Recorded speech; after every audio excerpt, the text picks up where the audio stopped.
பன்னீர் டீக்கா மசாலா தான் செய்ய போகிறேன். நான் எப்படி செய்கிறேன்னு உங்களுக்கு செஞ்சு காமிக்கிறேன். இதுக்கு வந்து நான் ஒரு பவுல் எடுத்துக்கலாம். இது வந்து கடலமாவு வந்து ஒரு 1/2 கப் எடுத்துருக்கேங்க. அதாவது 3 டேபிள் ஸ்பூனு. தயிர் 1 கப் எடுத்திருக்கேன். இது ஒரு 3 டேபிள் ஸ்பூனு.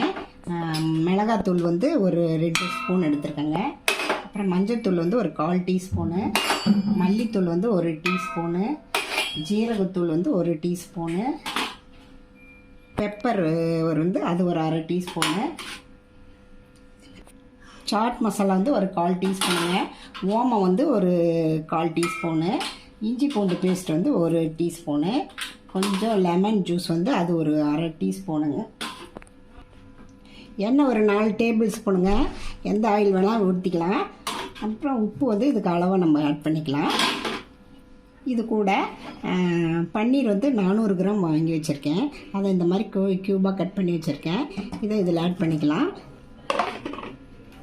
ஒரு கொடை மிளகா, அப்புறம் பெரிய வெங்காயம் 1, அது இந்த ஷேப்பில் கட் பண்ணிக்கிறேன். இதை இதோட சேர்த்துக்கலாம். பாருங்கள், இதெல்லாம் ஒன்றா சேர்த்து கலரி வைக்கலாங்க. கலரி ஒரு 20 நிமிஷம் 1/2 மணி நேரம் அப்படியே மேரினேட் ஆகிடுங்க. நல்லா இந்த மாதிரி ஒன்றோட ஒன்று சேர்கிற மாதிரி நல்லா கலரி கொடுக்கலாம். கரம் மசாலா வந்து ஒரு 1/2 டீஸ்பூன் போட்டுக்கலாங்க. நான் மறந்துட்டேன். இதெல்லாம் சேர்த்து கலக்கி ஒரு 1/2 மணி நேரம் அப்படியே மேரினேட் ஆகிடுங்க. மூடி வச்சிடலாம். ஒரு மூடி வச்சு ஒரு 1/2 மணி நேரம் ஆகிட்டுங்க. பாருங்க, ஒரு 1/2 hour ஆயிடுச்சு. நான் ஒரு பேனில் ஒரு டேபிள் ஸ்பூன் எண்ணெய் ஊற்றிருக்கேங்க. இதில் ஆட் பண்ணி நம்ம ஒரு சேலை ஃப்ரை மாதிரி ஒரு 2 நிமிஷம் இதில் அப்படியே பரப்பிடலாங்க. ஒரு 2 நிமிஷம் அப்படியே இதில் கலரி கொடுக்கலாங்க. பாருங்க, இதை அப்படியே எடுத்து ஒரு பக்கமாக வச்சிடலாம். ஒரு பேனில் ஒரு டேபிள் ஸ்பூன் எண்ணெய் விட்டுருக்கேங்க. எண்ணெய் காஞ்சதும் ஜீரகம் பொரியிட்டோம். ஜீரகம் பொரிச்சு வச்சுங்க. பெரிய வெங்காயம் நல்லா பொடுசாக 1 கட் பண்ணி வச்சுருக்கேன். அதோட சேர்த்துக்கலாம். இஞ்சி பூண்டு பேஸ்ட் வந்து 1 ஸ்பூன் போட்டுக்கலாம். இஞ்சி பூண்டு பேஸ்ட்டு பச்சை வாசனை போட்டுங்க.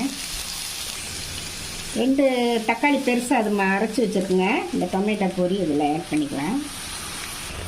மஞ்சள்தூள் வந்து ஒரு 1/4 டீஸ்பூனு. மிளகாத்தூள் வந்து 1 டீஸ்பூனு. மல்லித்தூளுங்க, அது ஒரு டீஸ்பூனு. இதுக்கு வந்து அளவாக அதில் ஏற்கனவே உப்பு போட்டிருக்கோம். அதனால் இந்த மசாலாவுக்கு அளவாக கொஞ்சமாக உப்பு போட்டுக்கலாங்க. போட்டு நல்லா எண்ணெய் பிரிஞ்சு வர வரைக்கும் நல்லா கலரி விடலாம்.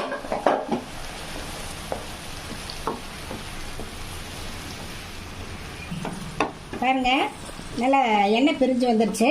நம்ம கொஞ்சம் இதில் வந்து தண்ணி ஆட் பண்ணிக்கலாங்க. நல்லா ஒரு கொதி வரட்டுங்க.